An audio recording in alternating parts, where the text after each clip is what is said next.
2018 meeting of the Los Angeles County Board of Education. Mr. Johnson, would you please lead us in the Pledge of Allegiance? To the flag of the United States of America, and to the republic for which it stands, one nation, under God, indivisible, with liberty and justice for all. Mr. Johnson, Dr. Eduardo, are there any changes to the agenda? Thank you, President Sines.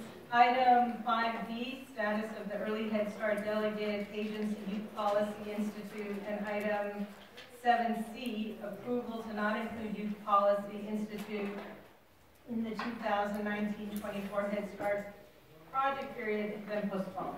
Thank you. Do we know when they've been postponed? I just want to make sure that we are on a timeline that works, and I want to note that I will not be at next week's meeting. So the timeline will work. We're anticipating probably next week, but we can postpone it to the following meeting after that if necessary. But it will still be within the timeline. Am I correct, Viviana? Okay. I'd like to know the reason why for the postponement also. Viviana? I think there was some additional factual information that we acquired, and we wanted to be able to fully ascertain those pieces to then provide it. All right, thank you. So is there a motion to approve the agenda as revised? Second. Moved by Mr. Boyd, second by Dr. Bettis. Please vote to approve the agenda.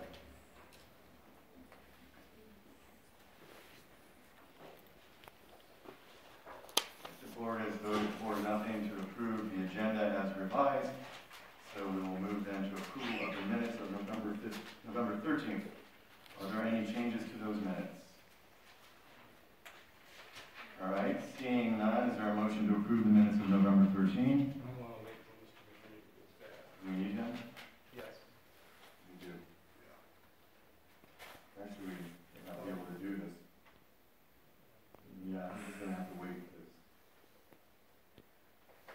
Two of those who were at the meeting are not here. So we're going to okay.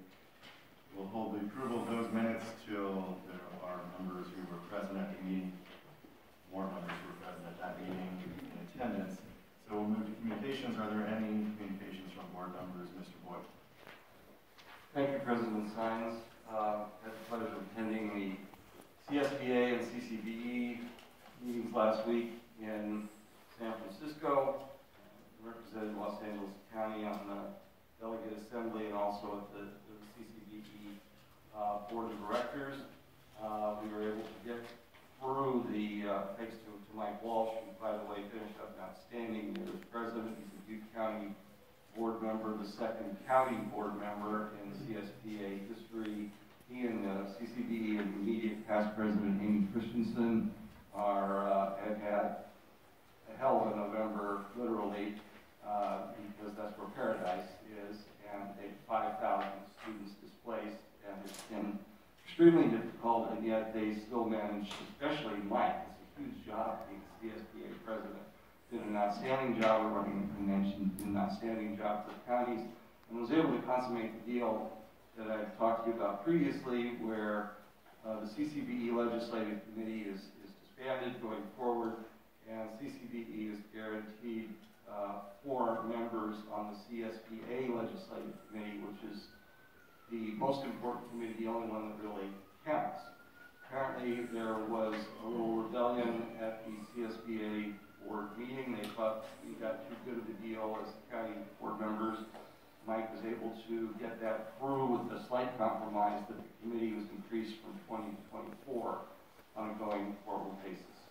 The CSBA president-elect is always the chairman of that committee, and the CSBA vice president is always the vice chair of that committee, which is an indication of its importance. There are always a few holdover members on the committee, not very many at all.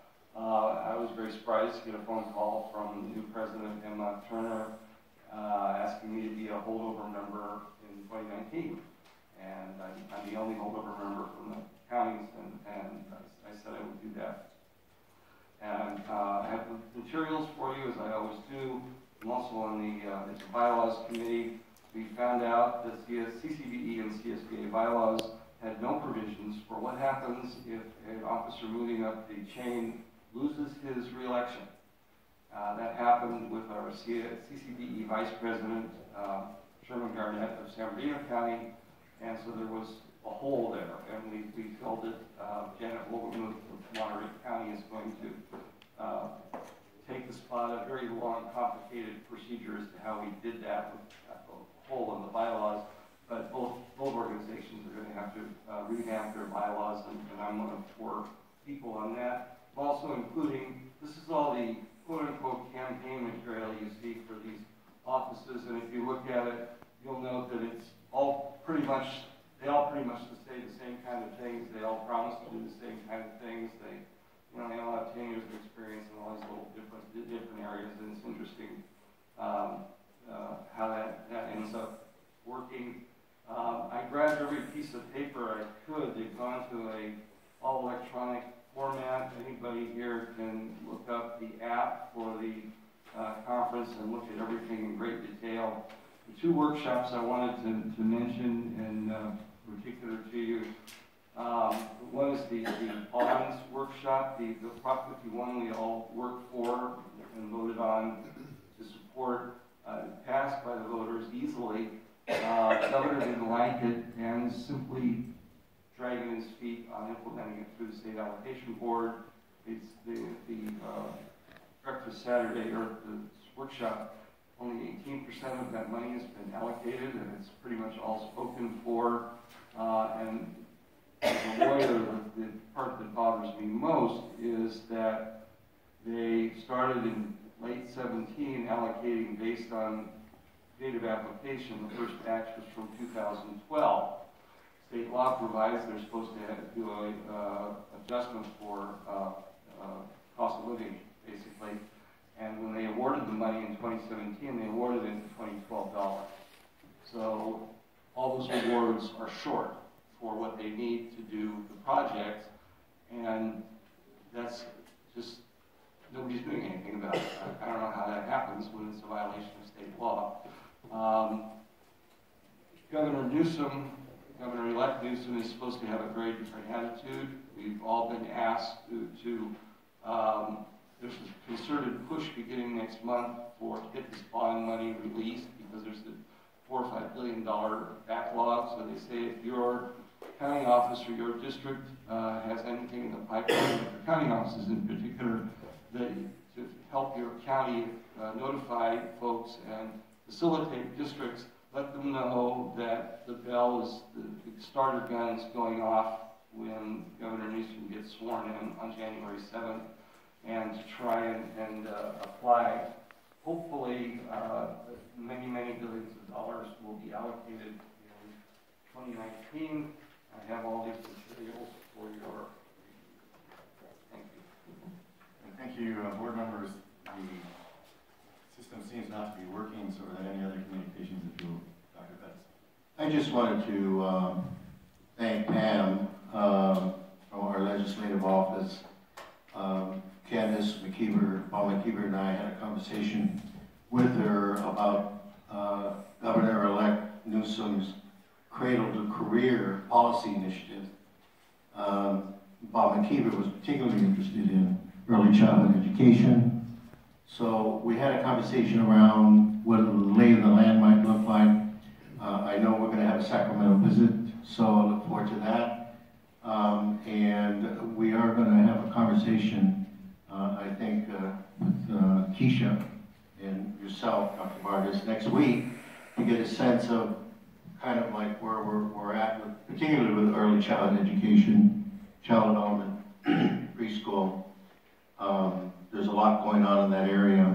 So I thought she was very helpful, and I think that we'll probably have another conversation in January once they convene. All right, thank you. Are there any other communications from board members? All right, seeing no requests, Dr. Ward. Thank you, Mr. Sines. So a couple of things. One, on November 8th, I had the honor to attend MALDEF's 50th award anniversary. And I meant to bring it up at our last board meeting.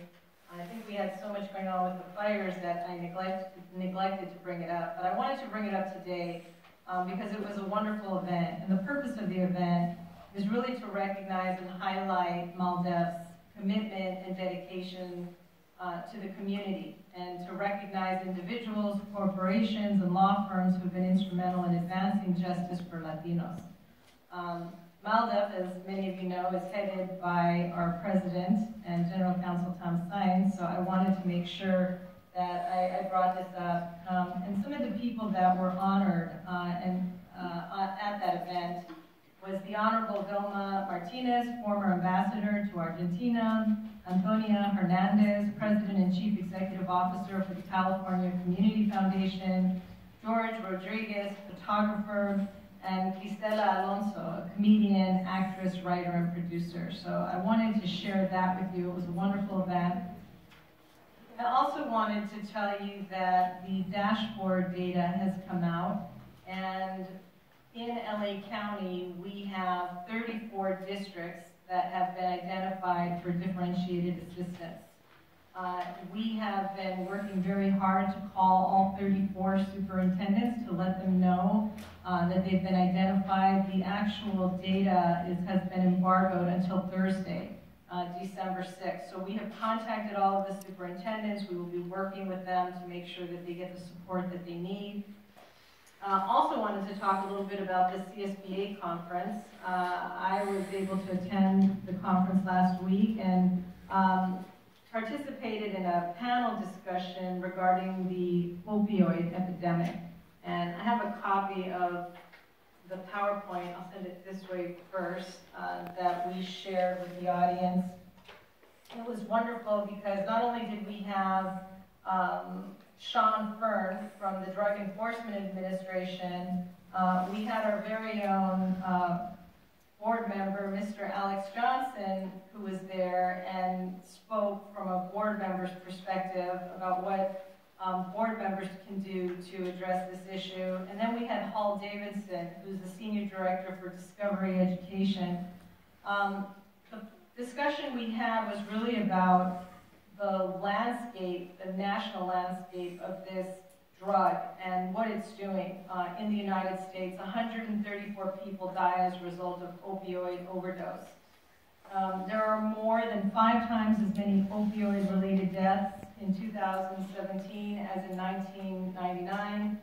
In 2017, there were more than 72,000 drug overdose deaths in the United States. In California alone, there were 2,200 opioid overdose deaths in 2017 across all populations. So we talked about that, and we really talked about the resources that are available to school districts to make sure that we're doing a better job getting information out to students, to parents, to the community. We provided information, including webinars, lessons, some resource toolkits in both English and Spanish to get the word out. And I'll be sharing that information with all of our superintendents. I also had the privilege of attending the LA County Golden Bell Awards at the conference, and I'm really happy to report that 12 of our school districts received this prestigious award that recognizes outstanding programs and government practices. So those districts in LA County include El Segundo, Unified, Bellflower, Linwood, Compton, Lowell Joint, Hacienda La Puente, Montebello, ABC, Westside, Covina Valley, Alhambra, and Norwalk La Mirada. So I just want to again congratulate those 12 districts that received those awards. Thank you.